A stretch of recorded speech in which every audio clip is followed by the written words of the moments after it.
우리 지역의 막 걸러낸 이슈를 잘 빚어서 전달해드립니다. 막걸리 천태만상 173회 시작합니다.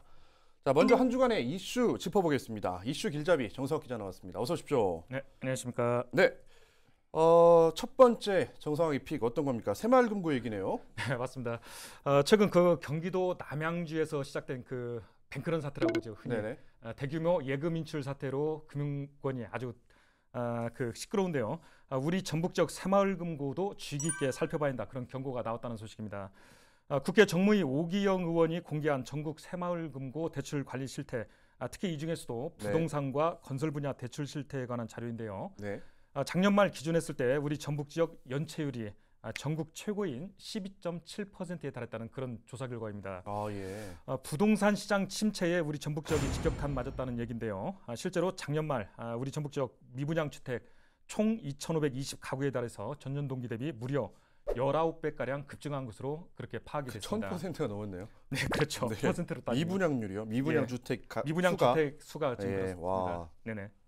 그 새마을금고에서 이제 문제가 되는 게 문제가 된다기보다는 이것 때문에 문제가 아니야라고 얘기가 나오는 게 부동산 PF 대출이잖아요. 네, 맞습니다. 이게 항상 뭐 이런 금융기관에 문제가 생길 때마다 등장하는 단골 손님입니다. 맞습니다. 그 제1금융권, 흔히 시중은행이라고 불리는 제1금융권하고는 좀 다른 부분이 있죠. 새마을금고 같은 경우는 제2금융권으로 분리되는데 뭐 그렇다 보니까 그 부동산 분야의 경우 오피스텔이라든가 뭐 다세대 주택, 연립주택과 같은 소규모 그 프로젝트 파이낸싱에 대한 대출들을 많이 취급을 하게 됩니다.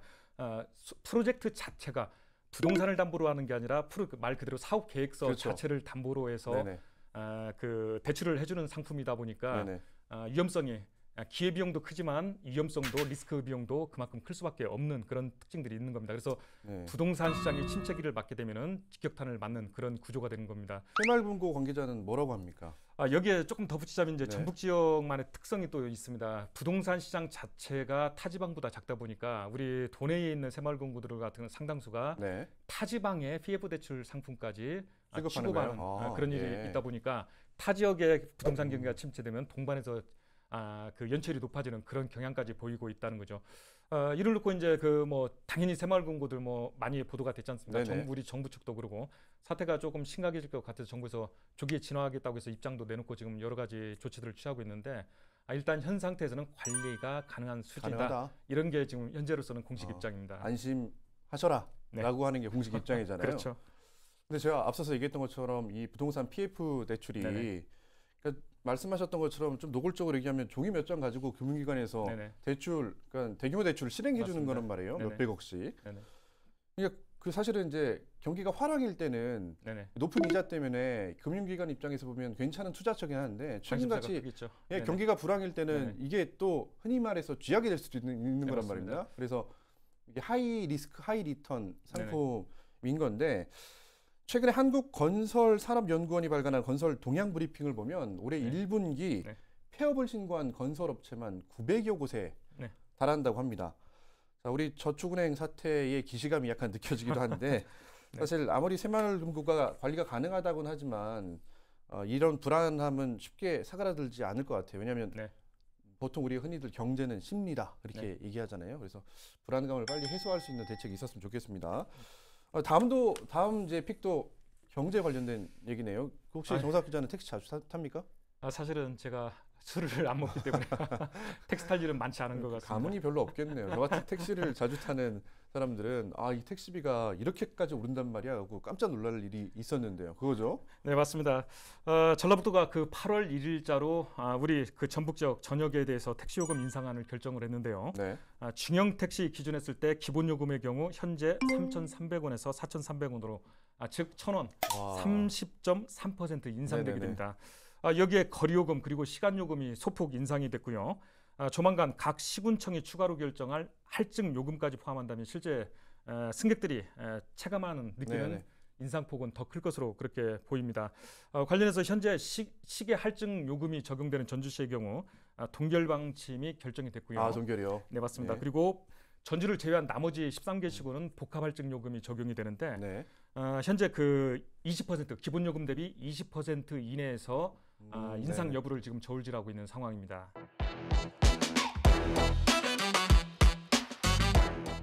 네, 이번 시간에는 천태만상, 천태만평, 전북일보 정윤성 화백의 만평으로 보는 세상 전해드리겠습니다. 먼저 만평부터 보고 오시죠.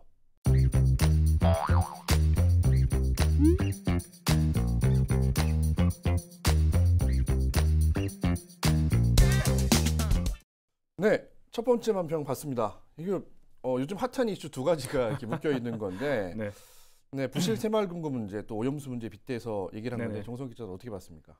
네, 정윤성 화백이 정부를 너무 못 믿는 것 같은데 예. 바로 그런 그 국민적 불안 심리를 잘 그려낸 게 아닌가 싶은데, 뭐 어찌됐든 결과론적으로 보면 지금 현재 현상만 놓고 벌어지고 있는 현상만 놓고 보면 정부 대책이 좀 미흡하지 않았냐 그런 생각이 좀 들고요. 그리고 사전 예방도 중요한데 사실 또 사후 수습도 매우 중요하지 않습니까? 근데 이 부분도 좀 부족하지 않느냐. 그래서 믿음이 생기지 않는 것 같다라는 그런 좀 생각이 듭니다. 왜냐하면 막 불안하다고 이렇게 사실 불안한 건 맞을 수 있잖아요. 누구나 느끼는 개인의 감정이 다르니까 불안하다고 하면 그리고 불안하다고 하고 다른 얘기를 하면 괴담이라고 막 치부해 버리니까 더 그렇죠. 불안한 거죠. 네, 다음 만평 보시죠.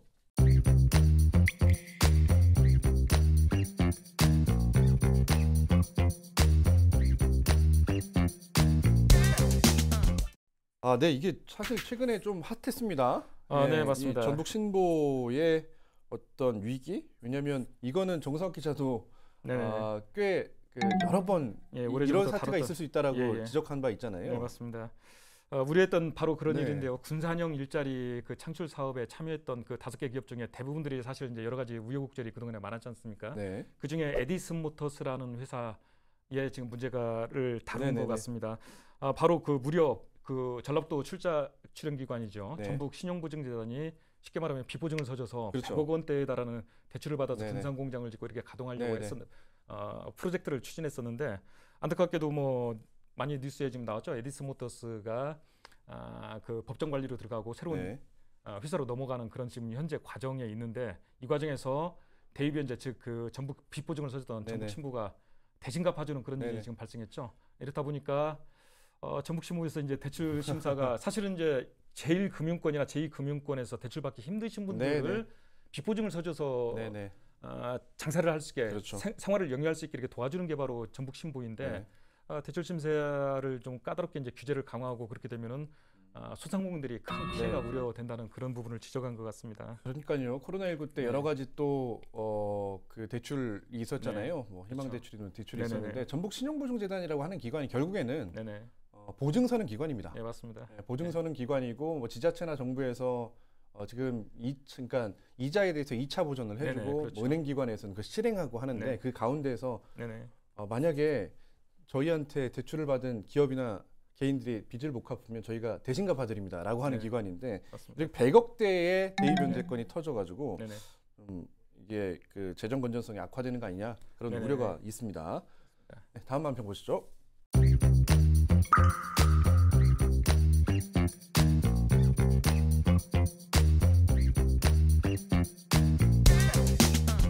네, 올드보이 딱 써 있습니다. 네, 근데 정윤성 화백은 볼 때마다 참 표현을 잘하는 것 같아. 누가 봐도 그분 같지 않습니까? 누구 같으세요? 우리 그 DY죠. 전주에 계신 분들은 꽤나 선거 때마다 자주 보이는 분이시라. 그러니까 이제 그렇게 표현을 했던 것 같아요. 민심이 부르면 그때 가서 결정하겠다라고 하는 여지를 남겨두긴 했는데, 이 말인즉슨 나 내년 총선에 나올 수 있어라고 하는 얘기잖아요. 네, 맞습니다. 그 최근 한 라디오 프로그램에 출연해서 한 얘기를 지금 만평으로 그린 것 같은데요. 그 당시에 뭐 그 진행자가 그 내년 4월에 출마 의향이 있으십니까라고 물어보니까 DY 측 얘기 이제 일단은 뭐 그 관심이 없다. 뭐 이런 식으로 일단은 관심 예측은 했죠. 근데 얘기를 쭉 하시다가 뒷부분에 단서 조항을 달았습니다. 다만 민심이 부른다면 그때 가서 판단하겠다. 이런 단서 조항을 뭐 다뤄놨는데 그 멘트 자체가 올드보이 같아요. 흥미롭죠. 어쨌든 너무 뻔한 얘기잖아. 대부분 다 그렇게 표현하잖아요. 네, 맞습니다. 그래서 한마디로 뭐 저기 출마할 가능성을 지금 열어둔 건데, 정치하신 분들 많이 그렇습니다. 꼭 뒤에 가서 단서 조항을 다는 뭐 경향들이 있는데, 여하튼 만약에 그 전주병에 다시 뭐 그 출마하게 되면은 현재 그 김성주 의원이 지금 있지 않습니까? 현역 의원이 네, 공교롭게도 만약에 내년 4월에 다시 출마한다면 김성주 의원하고만 3번째 네. 리턴 매치가 될 것 같습니다. 그것도 맞는 말은 아닙니다. 경선은 치러야 됩니다, 김성주. 맞습니다. 왜냐면, 사실은 예, 병도 준비하는 민주당 쪽 의원들이 많이 있기 때문에. 네네, 맞습니다. 경선은 예, 당연히 경선은 또 네네. 치러야겠죠. 알겠습니다. 좀 지켜보겠습니다. 네. 오늘 정석 기자 고생 많았습니다. 네, 감사합니다. 네, 지난 12년간 전북 교육을 이끌어온 김승환 전 교육감이 최근 한 권의 책을 냈는데요. 자, 이 안에 담긴 내용들이 다소 충격적이기도 하고 신선하기도 합니다. 그동안 교육계에 비일비재하고 만연했던 드러나지 않았던 문제들을 세상에 날 것 그대로 내놓은 건데요. 현재 많은 화제를 불러 모으면서 다시 주목받고 있는 인물입니다. 김승환 전 전북 교육감을 모셨습니다. 어서 오십시오. 네, 안녕하십니까. 네, 안녕하십니까. 네. 되게 익산인 걸로 알고 있는데요. 네, 익산입니다. 네.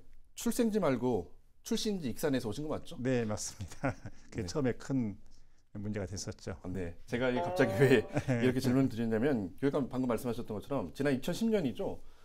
처음 출마한 선거에서 김승환이 태어나긴 전남 장흥에서 태어나놓고 네. 왜 표를 더 받기 위해서 익산 태생인 것처럼 속이냐. 그래서 검찰 조사까지 받았잖아요. 네, 그렇죠. 네, 그때부터 사실 가시밭길이 시작된 거라고 보면 되겠는데 이런 내용도 사실 오늘 소개하고 싶은 이 책 내용 안에도 포함이 돼 있었습니다. 네, 그렇죠? 있습니다. 네. 그 당시 검찰 조사 과정을 잠깐 적어 놓으셨던데 좀 인상 깊었어요. 어떤 조사를 받으셨습니까? 굉장히 집요하게 조사를 했습니다. 네. 제가 알기로 인터넷 포털도 압수수색을 하고 그리고 제가 태어나서 6개월 살았던 전남 장흥 거기 가서 또 주민들 탐문 조사하고 서울의 큰딸 집에 잠깐 가 계시던 어머니 거기도 수사관 2명을 파견해서 어머니 조사를 하고 이런 식으로 어떻게 해서든 잡아야 되겠다. 그 의지가 굉장히 강했습니다. 근데 저는 또 인상 깊었던 게 마지막에 조사 끝나고 나오면서 나눈 검사와의 대화가 되게 재밌던데 임 교육감님 사실 표 좀 더 얻으려고 그렇게 하신 거 아닙니까? 검사가 이렇게 질문을 했는데 갑자기 돌아보면서 한마디 하셨다면서요? 네. 검찰 조사를 받을 때 검사가 친절하게 해주잖아요. 그걸 조심해야 되는 거예요. 네네네. 정말 인간적으로 나오네. 이렇게 판단하는 순간에 자신도 모르게 심리적 무장 해제를 하는 거거든요. 그러니까 왜 갑자기 이거 친절하지? 그것 주목해야 되는 거고요. 굉장히 오래 조사를 했거든요. 맨 마지막에 교육감님 여러 시간 고생 많이 하셨습니다. 이제 조사는 여기서 마치겠습니다. 예, 수고하셨습니다. 이렇게 하는데 이렇게 계속 오더를 하다가 갑자기 쳐다보는 거예요. 이제 그래서 그 순간에 이렇게 저도 눈을 쳐다보면서 뭐가 있구나. 여기서 아마 승부수를 띄우는가 보다. 그 판단을 했고 아니나 다를까 교육감님이 나는 익산 출신이다라고 후보자 명함에 적음으로써 익산에서 표를 더 많이 얻었고 그것 때문에 당선된 것 아니겠습니까? 이렇게 물어보는 거예요. 그건 사실은 예상 질문은 아니잖아요. 제가 이렇게 대답을 했죠. 검사님 그렇게 생각하십니까? 정반대 각도에서 생각해 보시죠. 그랬더니 그게 뭡니까? 그래서 나는 익산 출신이다라고 선언하는 그 순간 다른 13개 시군의 주민들에게는 나는 이 지역 출신이 아닙니다라고 밝힌 것 아니겠습니까? 거기서 끝난 거예요. 굉장히 그 일반인들 같았으면 뭐 이렇게 당황하면서 그 던진 낚시를 탁 물었을 것 같은데 그것도 승부수라고 보셨군요. 네, 알겠습니다. 뭐 책 이야기는 차근차근 좀 해보죠.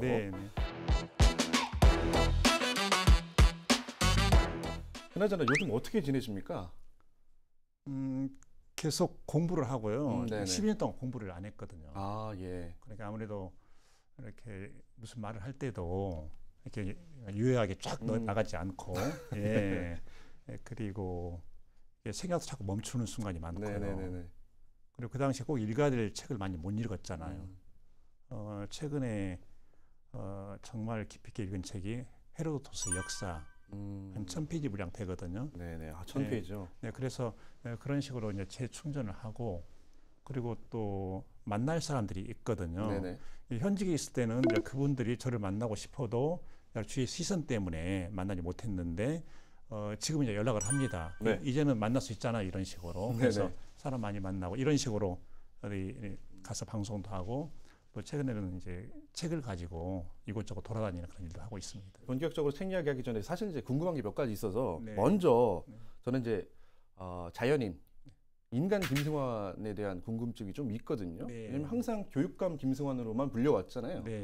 그래서 이제 제가 몇 가지 좀 질문을 드릴 텐데 제 주변에서 말하는 김승환은 뭐 사실 제 주변에는 교육감님에 대해서 우호적인 사람들이 많습니다라고 하는 전제로 이게 첫째로 일단 재미가 없을 것 같다. 그래서 너무 진지한 사람일 것 같다. 그런 평가들을 제가 이 방송하기 전에 좀 몇 분한테 여쭤봤더니 그러시더라고요. 제가 굉장히 진지하죠. 이 평가엔 동의하십니까? 부분적으로는 동의하고 부분적으로는 동의하지 않고. 그렇습니다. 어떤 걸 동의하십니까? 아주 진지할 때가 있고 그러지 않고 재미있을 때가 있고. 아이들은 저를 만나면 진지한 교육감 이것보다도 재미있는 교육감이네 이런 생각을 많이 하는 것 같아요. 아 그래요. 저를 아이처럼 생각해 주시고 좀 유쾌하게 남은 시간 이끌어 가봤으면 좋겠습니다. 또 하나 다른 이미지는 약간 고지식하고 융통성이 없는 것 같다. 그런 게 있어요. 좋게 말하면 뭐 일관된 사람 같다라고 하는 평가도 있고 이미지죠, 이미지. 그러니까 사실 이제 헌법학자로 살다 보니까 그렇게 되신 건지 아니 성향이 약간 그러신 건지 그게 궁금한데 이제 그래서 자녀를 키워 보셨죠. 그러니까 아빠 김승환도 사실 궁금해요. 그래서 조금만 말이나 행동 잘못하면 너 그거 헌법 정신에 어긋나는 행동이야. 막 그러실 것 같거든요. 어떤 아빠셨습니까? 제가 자녀의 관계에서 원칙으로 삼는 게 거리 유지를 하자. 자녀와 거리 유지요? 거리 유지를 하자. 거리를 두면 안 되는 것이고 거리 유지를 하자. 그래야 아이들이 자기만의 공간이 확보가 된다. 아빠라는 명목으로 쉽게 자녀의 영역에 들어가서는 안 된다. 그래서 굳이 말하고 싶지 않은데 말 시키고 듣고 싶지 않은데 자꾸 물어보고 이런 건 아니다. 그래서 아이가 스스로 움직이도록 한다. 이 원칙을 지켰거든요. 그리고 제가 아이들에게 해준 것은 방학이 되면 어려서부터 방학 되면 무조건 가족여행 거기 가서 다른 거 하지 않고 그냥 마음껏 놀아라 이렇게 하는 거죠. 그러다 보니까 지금 이제 아이들이 많이 컸잖아요. 다 어른 되고 했는데 그래도 아빠를 딱 보면 여기다 뽀뽀해주고. 그래요? 그렇습니다. 가끔이긴 하지만 딸은 자주 하고요. 딸은 뭐 100% 하고 가끔은 또 아들도 여기다 뽀뽀하고 그렇습니다. 아들들이면 몇 살? 아들, 딸. 33살. 아들이 33살이에요? 근데 아직도 뽀뽀를 해요? 아, 그렇구나. 네, 알겠습니다. 제 33살 때 한번 생각해 봤는데 전 뭐 20살 때도 안 했던 것 같아서. 이 거리 유지라는 말씀을 하셨는데 사실은 뭐 자녀와의 제가 이제 책도 읽어보고 김성환 교육감의 12년을 돌이켜 보면 자녀와의 거리 유지뿐만 아니라 거리를 유지하는 거에 대해서 굉장히 집착을 약간 하셨던 것 같아요. 집착이라기보다는 굉장히 중요한 가치처럼 생각하셨던 것 같습니다. 그런 얘기들도 좀 나옵니다. 또 다른 궁금함이 있는데요. 학생 김승환도 사실 궁금해요. 그냥 공부만 잘하고 얌전하게 차 앞에 앉아 있는 학생, 그런 학생이었을 것 같다라는 그냥 느낌만 받습니다. 어떤 학생이셨습니까? 드러내지는 않았지만 선생님들이 잘 해주시고 잘 가르쳐 주시면 고맙죠. 그런데 어떤 때는 나한테 굳이 저렇게 잘 안 해주셔도 되는데 왜 굳이 나 드러나게 저렇게 잘해주시나? 저게 나한테 도움이 될까? 그런 거. 그러니까 나한테 잘해주면 좋다 이게 아니고 그것도 비판적 시각으로 봤었죠. 여기 선생님들한테 되게 이쁨을 많이 받으셨나 봐요. 학창 시절에. 굉장히 받았다고. 아 그래요? 저는 좀 미움받는 학생이어가지고 그 기분을 알기 좀 어렵네요. 그래서 저는 약간 선생님에 대한 안 좋은 감정인데 되게 좋은 감정이 있으시고 그런 학생, 선생님들이 이뻐하는 그런 학생이셨다. 물론 이제 사랑받을 만한 행동을 하셨겠죠. 알겠습니다. 자, 왜 이런 그 인간 김승환, 자연인 김승환에 대해서 여쭤봤냐면 그 사람 김승환에 대해 좀 알아야 오늘 내용도 조금 이해가 될 것 같아서 질문 드려봤고요. 특별히 나에 대한 오해, 사람들이 이런 오해를 하는 것 같다, 이런 오해를 풀고 싶다 하는 게 혹시 있으십니까? 사람에 대한 판단은 그 사람의 몫이거든요. 그리고 그 판단에 대해서 그게 아닙니다라고 저는 설득하는 일을 안 합니다. 그냥 그대로 판단하세요. 이런 거고. 그리고 설득할 에너지가 많지도 않은 것이고 예, 그래서 그 사람은 그 사람 방식대로 사는 것이고 나는 또 내가 옳다고 여기는 그 방향으로 사는 것이죠. 내 의지의 경륜이 명하는 대로 사는 겁니다. 알겠습니다. 뭐 오해하시려면 하셔라. 그건 개인의 자유다. 당신이 봅시다. 알겠습니다. 이제 본격적으로 나의 이데올로기는 오직 아이들 이야기 한번 해보죠. 그 부제를 또 정해놓으셨는데 이게 치열하고 유쾌했던 교육감 12년이라는 부제가 붙어 있습니다.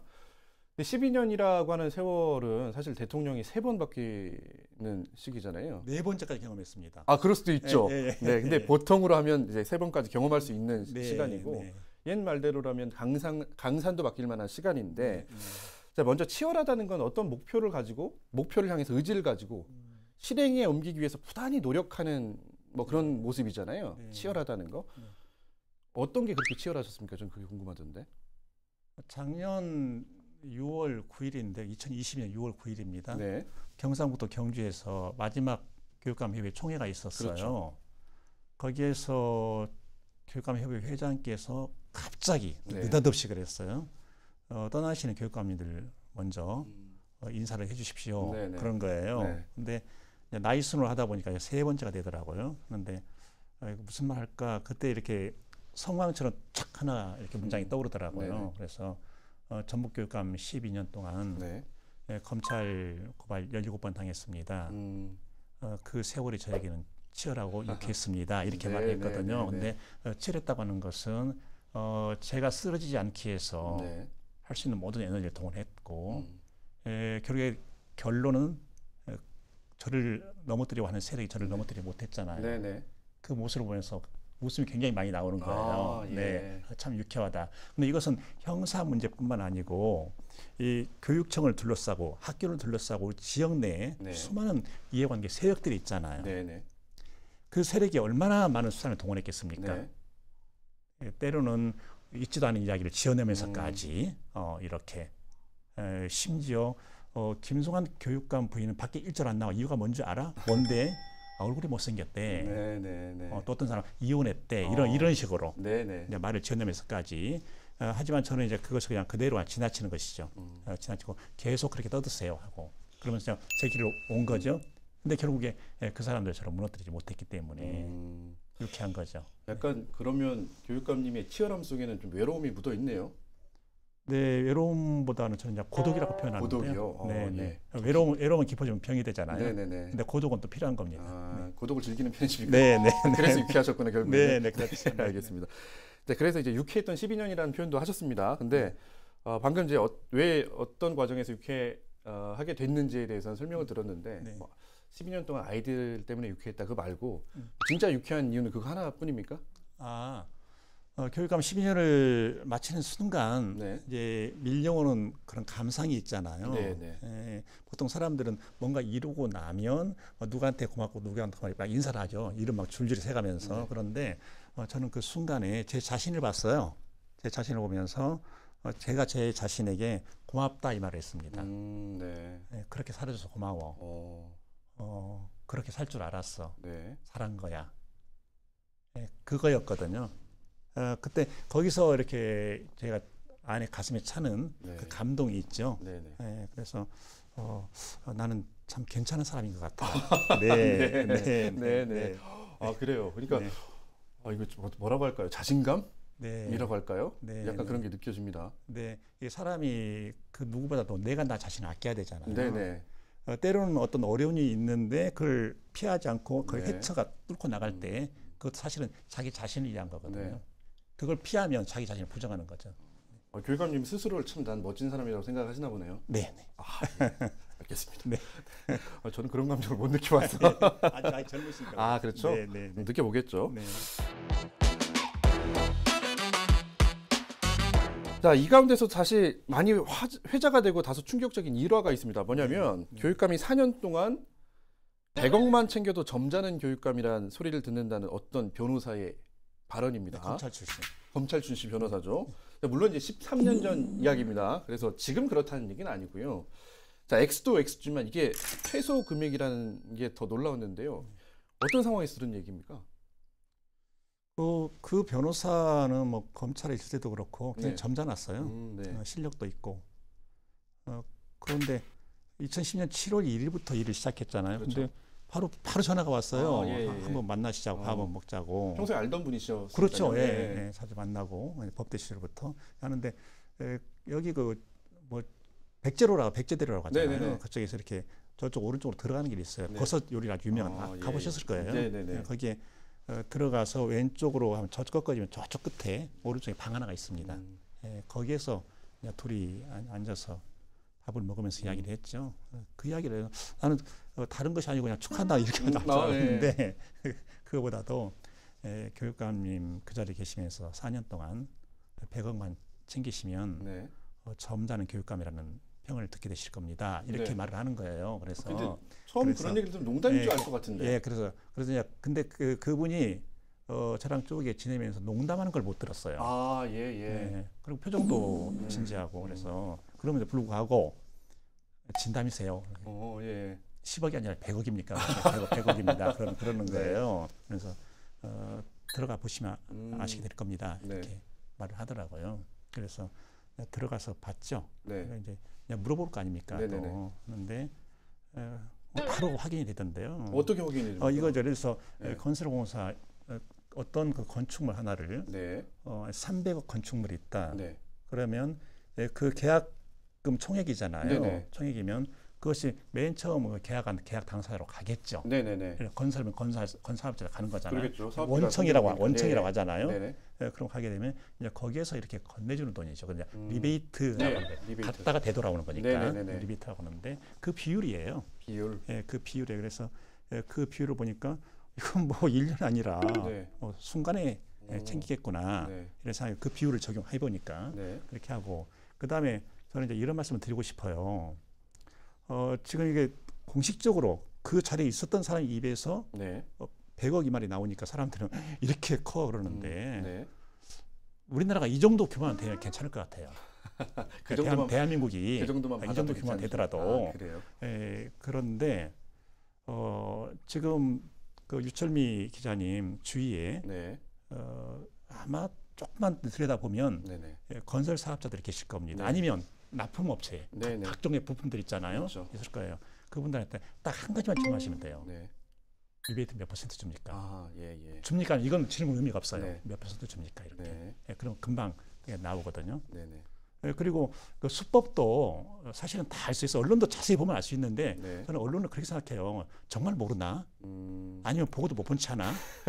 예를 들어서 하나의 어떤 제품을 납품을 받는데 몇백억 단위로 이렇게 할 수도 있거든요. 있는데 저 입찰 자격 조건을 보면 이건 누구도 이게 조건을 채울 수 없는 그 조건을 내걸어요. 딱 하나만 있잖아요. 근데 대기업이랑 그래도 이해가 돼. 대기업도 아닌데. 그럼 바로 보이잖아요. 근데 이상하다. 언론이 이 정도 능력이 있을 텐데. 그냥 다 지나가잖아요. 다 지나가. 그러니까 첫 번째 단계는 특혜가 되는 거고 그 다음에 돌아오는 거는 리베이트로 돌아오는 거고. 그렇게 하는 거죠. 그런 거죠. 근데 그 일상적으로 벌어진다는 것이고 또 하나는 교육계만의 문제가 아니고 대한민국 공직사회 전체의 문제고 공직사회가 이렇게 총책으로 부패를 하다 보니 일반 기업으로도 다 이게 전이가 되는 것이죠. 그래서 우리나라 국민 생활 전체는 이 부정부패가 아니 구조적으로 구축돼 있다. 그래서 책에서도 대한민국을 총체적 부패공화국이라고 표현을 하셨는데요. 좀 약간 뭐랄까 물론 시간이 한참 전 얘기이기도 하고 지금은 괜찮아졌을까라고 하는 부분도 나중에 이제 제가 질문 드리겠습니다만 저는 이제 많이 좋아졌다라고 믿고 싶고 많은 시청자분들은 그렇게 생각하고 계실 텐데요. 그 얘기 또 드리겠습니다. 요즘 사실 카르텔이라는 단어가 되게 유행하잖아요. 그래서 말씀대로라면 부패 카르텔이 굉장히 만연했던 거고 교육감께서도 아까 얘기했던 것처럼 대한민국을 총체적 부패공화국이라고 표현할 정도였습니다. 자, 개혁 과정에서 사실 저항이 만만치 않았을 것 같습니다. 혼자 감당하기는 쉽지 않았을 것 같은데 어떤 과정으로 개혁을 하셨습니까? 그 협력을 얻어야 됩니다. 교육감 혼자 그걸 못하고요. 왜냐하면 다들 이게 문제가 아닌 것처럼 그냥 일반화돼서 생활을 해왔잖아요. 그런 곳에 그냥 교육감 하나 똑 떨어진 것 뿐일 텐데. 어디 가다가 갑자기 화장실에 들어가야 될 때가 있잖아요. 근데 들어가서 봤더니 그 화장실이 굉장히 지저분합니다. 들어가는 순간 악취거든요. 그런데 거기서 한 30초, 1분 앉아 있으면은요, 그 냄새가 싹 사라집니다. 그렇죠. 냄새가 없는 게 아니거든요. 근데 못 맡는 거예요. 감각이 많이 되는 거죠. 그것을 그 의사들은 어깨치라고 하더라고요. 스레시홀드. 그거 넘어가면 못 맡는 거예요. 그러니까 이 부패라고 하는 것이 처음에 들어가서 신입으로 들어가서 이렇게 보다가 뭐 이런 게 다 있어 하다가 2년, 3년 지나면서 안 느껴지는 거예요. 다 그렇게 하니까 죄책감도 없고 부끄러움도 없고 이렇게 되는 거거든요. 그건 신입뿐만 아니라 교육감도 마찬가지 아닙니까? 마찬가지입니다. 마찬가지요. 근데 제가 일할 때 중요한 게 같이 일하는 우리 그 교원들 그리고 지방 공무원들의 심정적 동의를 얻어야 되거든요. 그래야 이렇게 이분들이 같이 따라오는 같은 방향으로. 그런데 이분들이 볼 때 교육감이 전비 어제까지 저지른 것에는 일단 묻지 않겠다는 것이구나. 왜 그래? 다 썩었으니까. 그럼 오늘부터 하라는 것이구나. 저 말을 믿어도 될까? 이제 자기들이 보잖아요, 서로 눈치를 보면서. 그런데 일관되게 나가니까 이제는 같이 가면 되겠네. 그래서 그 같이 일하는 구성원들의 그런 동의를 신뢰를 얻으면서 이게 추진이 가능한 것이죠. 그러니까 들어가자마자 적폐를 청산해야겠다라고 칼을 휘두른 게 아니라 어쨌든 그런 상황에서 아까 얘기했던 뭐 어깨치라고 말씀하셨던 그런 상황들을 다 겪어오면서 그냥 그런 분위기가 됐으니 우리가 조금씩 이 사람들을 인정하게끔 시간을 두고 조금씩 하신 겁니까? 그래 제 이제 기본 자세가 나 이 사람들 과거에 이런 걸 했겠지. 그러나 의심하고 시작할까 그게 아니라 먼저 신뢰의 사인을 준 겁니다. 나는 여러분을 신뢰하고 여러분과 함께 가겠습니다. 그 쉽지 않았을 것 같은데. 그렇게 하지 않으면 성공할 수 없거든요. 그러니까 이분들 마음을 얻어야 되기 때문에 그리고 교육감이라는 자리에서 했던 말을 정확히 또 지켜야 되는 것이고요. 조금 전에 교육 공고 말씀하셨죠. 다 이게 근거가 있고 정부 부처 다 있고. 지자체마다 다 있죠. 그때 교육 공고를 맡고 있던 그 금융기관의 여기 도 간부들 이렇게 오시라고 했어요. 그러면 제가 이렇게 말씀드렸죠. 그동안 고생 많이 하셨습니다. 준조세 많이 내셨죠. 이렇게 하면서 그러면 만약에 그분들이 볼 때 교육감 뭔가 오해를 하고 있네 싶으면 거기서 말하죠. 그렇죠. 얘기하겠죠. 조용히 듣고 있는 거예요. 그런 거 아닙니다라고 얘기하겠죠. 그렇죠. 조용히 듣고 있는 거예요. 나중에 한 1년 지나서 그때 이제 실토를 하더라고요. 어디까지 믿어야 할지 몰랐다고. 이제는 정말 좋다고. 그러니까 그것이 그 금융기관에 종사하는 분들이 교육감 소속의 직원은 아니지만 저는 항상 마음속에 이분들의 자존감도 지켜줘야 된다. 그래 이분도 기분 좋게 살아야 되지 않겠냐. 그것이 있었던 거죠. 그렇죠. 이게 순간 갑과 을이 돼버리는 순간 이분들은 절대 을로서 원하는 것들을 자기가 원치 않은 것들을 해야 되는 일들을 수행하게 되잖아요. 그러면 이제 자존감이 낮아지게 되는 거겠죠. 그런 것 제가 좋아하는 표현 저는 그 갑과 을 표현보다도 완장. 완장이요. 완장. 정권마다 완장이 있고요. 그리고 정치, 뭐 경제 완장들이 쫙 즐비합니다. 어느 정권도 예외 없이 완장들이 움직여요. 그리고 이 구조적으로 계속 선거에서 선거로 통해 그 자리에 들어간 사람 있잖아요. 원하지 않더라도 자기들이 완장질을 하고 있잖아요. 이따가 완장찬 언론에 대한 얘기도 잠깐 해보겠습니다. 알겠습니다. 자, 다른 건 김성환 교육감 12년에 대한 다른 건 뭐 이견이 있을 수 있습니다만 김성환 교육감 12년 동안 사실 촌지로 대변되던 전북교육이 많이 청렴해졌다라고 하는 거는 많은 사람들이 동의하는 것 같아요. 자, 그런데 굳이 왜 10년이나 더 지난 이런 에피소드들을 들춰서 다시 청렴을 강조하고 있느냐. 전북교육청 내지 공무원들 아니면 교사들 못 믿으십니까? 아니요. 그분들은 믿죠. 그분들 믿는데 지도자들은 못 믿는 거죠. 지도자들. 힘 있는 사람들, 리더들을 못 믿는. 힘 있는 사람들 못 믿는 거예요. 못 믿는 것이고. 아까 말씀하셨던 것처럼 완장찬 사람들을 못 믿는 거죠. 그렇죠. 그리고 이것을 부정부패를 시제로 표현한다면 제가 보는 시제는 현재 완료 진행형입니다. 이게 교육계만 있는 게 아니라고 말씀드렸죠. 현재 완료 진행형이고요. 전북교육청이 촌지 없어졌다. 그리고 청탁 없어졌다. 뇌물 없어졌다. 한때 거기까지 그렇게 했었다. 그런데 이것이 그런 조건이 형성이 되면 만들어지면 언제든지 다시 살아난다. 제가 알베르 카미의 패스트를 많이 인용을 합니다. 까미가 이러죠. 패스트기는 결코 죽거나 소멸하지 않는다. 네. 거기에 빗대서 제가 만든 용어가 부패균입니다. 부패균? 네. 부패균은 결코 죽거나 소멸하지 않습니다. 네. 거기에 적임자가 들어오면 부패균을 아주 잘 살려내 재생시킬 수 있는 적임자가 들어오면 얼마든지 다시 일어난다는 것이죠. 뭐 오해가 있을 수 있어서 말씀드리지만 지금 전북교육청이 그렇다는 건 아니고, 그건 아니고 앞으로 언제든지 내가 청렴하게 우리 조직이 청렴하게 운영됐다 손치더라도 어떤 상황, 어떤 리더가 들어왔을 때 달라질 수 있는 여지가 분명히 있다라는 말씀을 하신 거 같고. 그래서 이제 어떤 사람을 볼 때 저 사람이 지금 그걸 하고 있다 보이잖아요. 네네. 이거저거 물어봐. 그럼 제가 그냥 눈으로만 말을 합니다. 네. 네가 너를 알 것이다.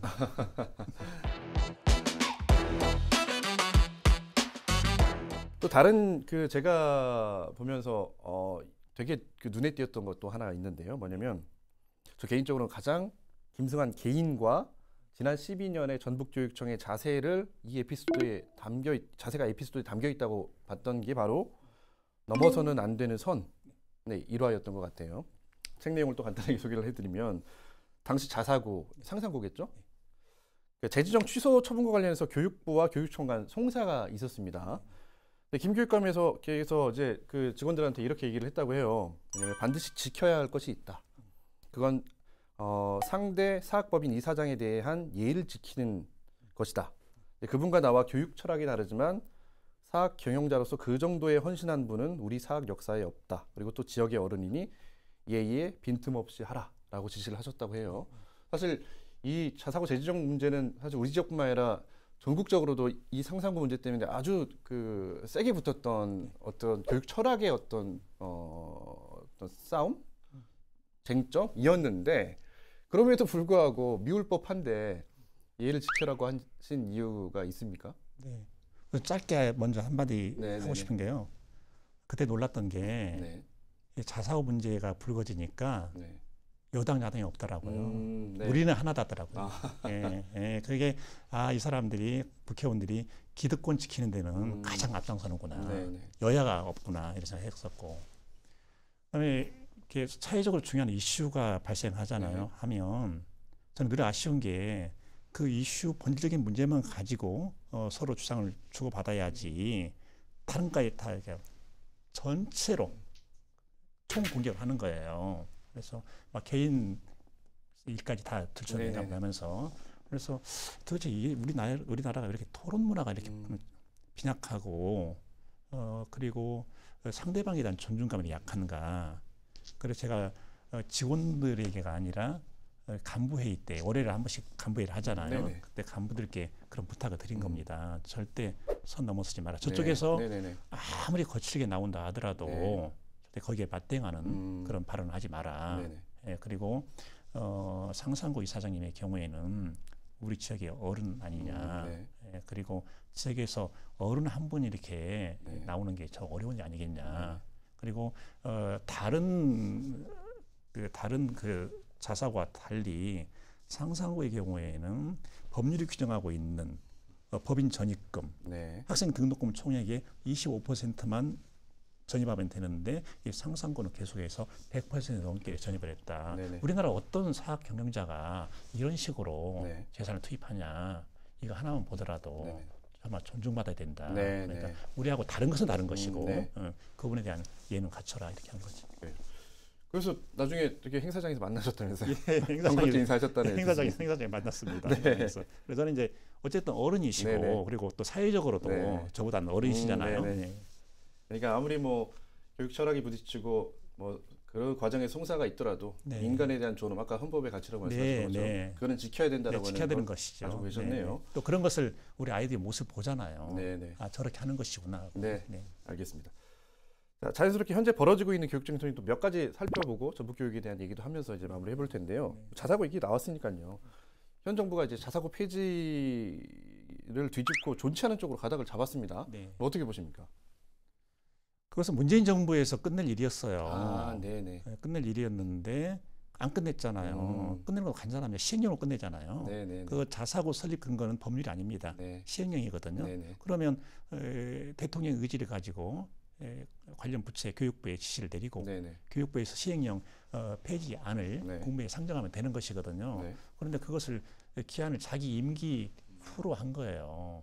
그래서 저건 하겠다는 거야 안 하겠다는 거야 이런 생각을 했던 것이죠. 그러니까 뭐 폭탄을 돌렸다고 보십니까? 그럴 수도 있는 것이죠. 그럴 수도 있고요. 네. 그러니까 좀 떳떳하지 못하게 네네. 일을 했다. 전 정부에서 마무리했어야 될 일이다. 네, 그렇죠. 그리고 어쩌면 저렇게 일을 못하나 이 생각 많이 했어요. 그러니까 일을 못한 능력도 없지만 네.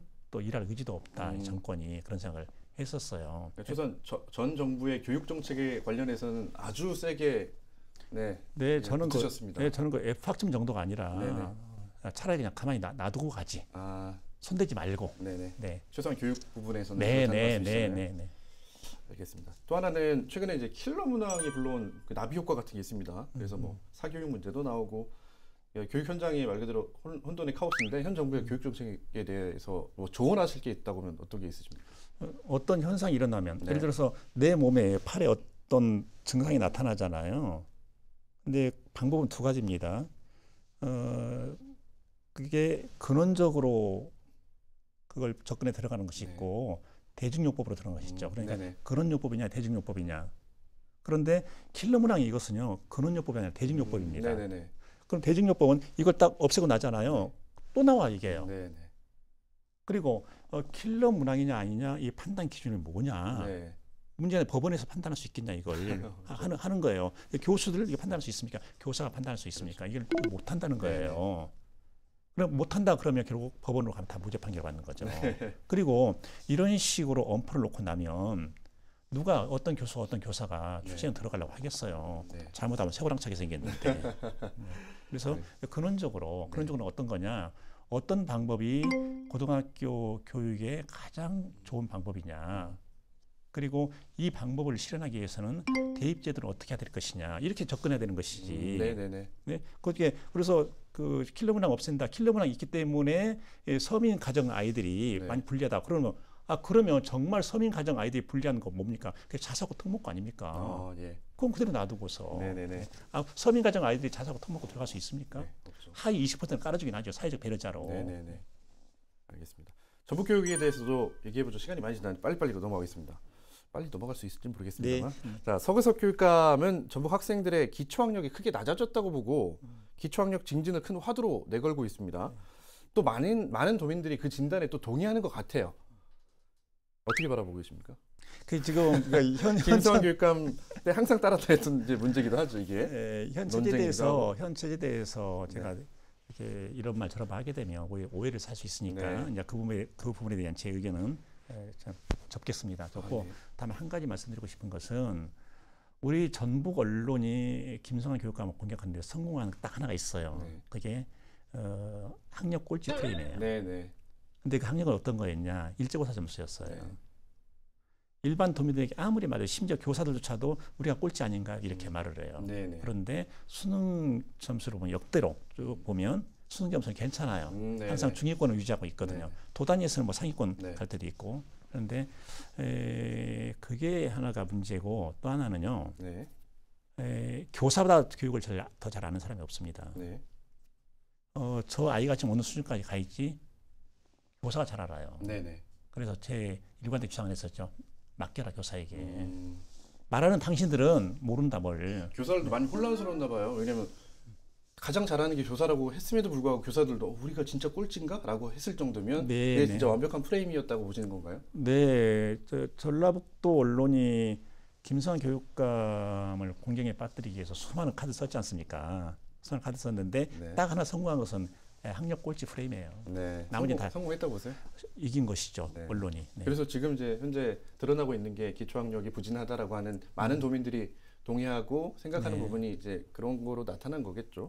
물론 뭐 언론의 프레임 때문에 도민들이 그렇게 움직였다고 보지는 않습니다만 교육관 입장에서는 그럴 수도 있다라고 생각하시는 거겠죠. 알겠습니다. 이거는 하나 더 이거는 시간이 없어서 꼭 여쭤봐야 될 것 같습니다. 뭐냐면 그 김성환 교육감 12년으로 대표되는 정책 중에 하나가 바로 전북 학생 인권 조례입니다. 시스템으로 보자고 하면. 근데 이게 최근에 전북 교육 인권 조례라는 게 시행됐습니다. 기본 조례죠. 그래서 학생뿐만 아니라 학내 모든 구성원의 인권이 존중됐으면 좋겠다라고 하는 취지 같아요. 지금 이런 변화에 대해서는 좀 어떻게 보십니까? 필요하다고 보십니까? 제가 교육감 시작할 때 그때 유명한 말이 하나 있더라고요. 학생 인권은 교문 앞에서 멈춘다. 네네. 일상적으로 수시폰 검사했죠. 그리고 휴대폰 다 걷었죠. 네. 체벌했죠. 그리고 성적순 다 공개했죠. 교실에 걸어놓았죠. 그리고 연교시 나오라고 했죠. 네. 학생들에게 실권리 주지 않았죠. 그것이 문제다라고 누가 주장했습니까? 그래서 그런 학생들의 인권을 다 유보를 해버리면 어떻게 학생들을 가리켜서 우리 헌법 제10조가 말하는 인간으로서 전원과 가치를 가지고 있는 존재라고 말할 수 있겠냐 하는 거예요. 교사 중에 그런 사람이 있었어요. 때리면 빠르다고. 당시 한번 맞아보지. 네. 그래서 교사도 맞으면서 그렇게 교육을 받았을 겁니다. 네, 그러니까 그게 자기 몸에 지금 체화가 되어 있는 거예요.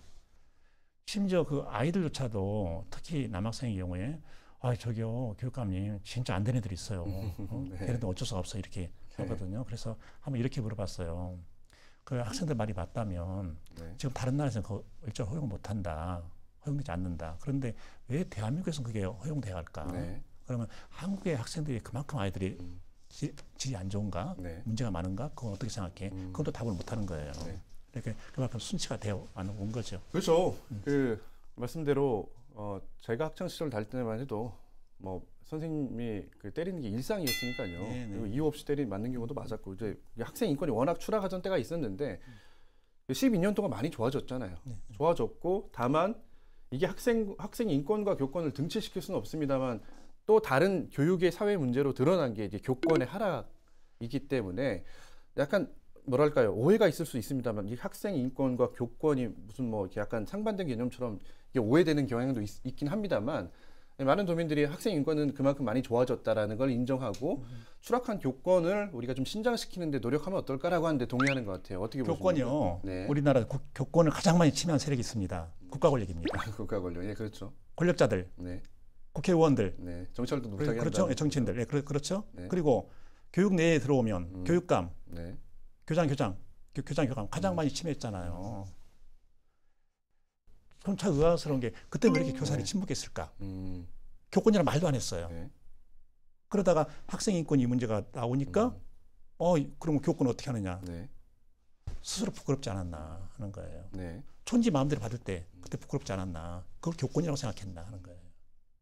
그래서 정상의 자리로 돌아가자는 거예요. 교사도 존엄한 존재고 아이들도 존엄한 존재다. 서로 그걸 존중해주자.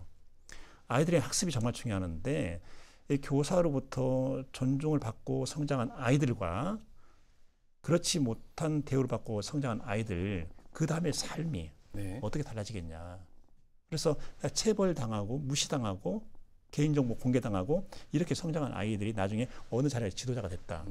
자기가 가치라는 사람들 어떻게 대할 것이냐 하는 거예요. 그렇죠. 맞으면서 컸던 학생이 선생님이 되면 또 때리는 선생님이 되는 거겠죠. 알겠습니다. 이제 마무리할 시간인데요. 사실 저희가 김 교육관을 모신 것은 임기가 끝나면 아니면 임기가 끝나거나 선거에 낙마한 단체장이나 기관장들이요. 보통 이제 일정 기간 세간에서 이제 세간의 관심에 사라지는 게 미덕처럼 여겨진 정치 풍토가 있잖아요. 근데 자신의 임기를 돌아보고 잘 정리하는 작업까지 해야 진짜 임기가 마무리됐다 저는 보는데 이 책이 그런 의미로 다가와서 또 이런 자리를 마련했습니다. 꿈보다 해몽입니까? 결국엔 그 정도밖에 안 웃어주시네요. 알겠습니다. 자, 마지막 질문인데요. 나의 이데올로기는 오직 아이들이라고 본인의 가치관을 규정해버렸습니다. 그러니까 나의 이데올로기는 오직 아이들이었다는 과거형이 아니잖아요. 앞으로 어떤 활동하실 계획이십니까? 앞으로도 우리 아이들이 좀 만나고 싶다면 만나주고요. 그리고 저에게는요. 대학생들도 아이들입니다. 제가 원래 대학생들을 가르쳤잖아요. 그리고 지금도 그 당시에 제자들 벌써 나이가 뭐 40대, 50대 이러잖아요. 근데 그 아이들이 지금도 만나면 옛날 그 했던 똑같이 해요. 어린 양도 부리기도 하고. 그래서 만나고 제가 교육감 자리에 있으면서도 대학생들, 청년들을 만났거든요. 그쪽에서 원하면. 그래서 그런 사람 만나는 일은 상대가 원하면 하겠다. 그런 겁니다. 그렇게 하고 방금 이제 퇴임한 이후의 말씀을 하셨는데요. 사실 퇴임한 이유가 더 활발하고 더 평화롭고 좋아야 되거든요. 근데 우리나라의 경우에는 공직자들이, 기관장들이, 정치인들이 퇴임한 다음이 두렵다고 그래요. 그렇죠. 힘들죠. 예, 특히 옛날 함께 일했던 사람들을 길거리에 마주칠 때 그때 굉장히 두렵다고 그래요. 저 사람 나를 어떻게 볼까? 대인 기피증까지 생긴다고 그러거든요. 왜 그렇게 됐을까 하는 거예요. 그 자리에 있을 때 좀 잘 좀 아시죠. 네. 알겠습니다. 오늘 뭐 꽤 긴 시간 동안 위원님 모시고 말씀드렸는데요. 나와주셔서 감사하고. 고맙습니다. 이제 백수시잖아요. 네. 자주 나와주십시오. 네, 그렇게 할게요. 저는 백자를 100백자로 쓰거든요. 아, 그래요? 손이 100개. 손이 100개다? 네, 알겠습니다. 그럼 저희 그 손 하나만 저희한테 좀 얹어주시면 그래도 고맙겠습니다. 오늘 나와주셔서 고맙습니다. 네, 고맙습니다. 네. 막걸리 천태만상 오늘 준비한 소식은 여기까지입니다. 시청해주신 여러분 고맙습니다.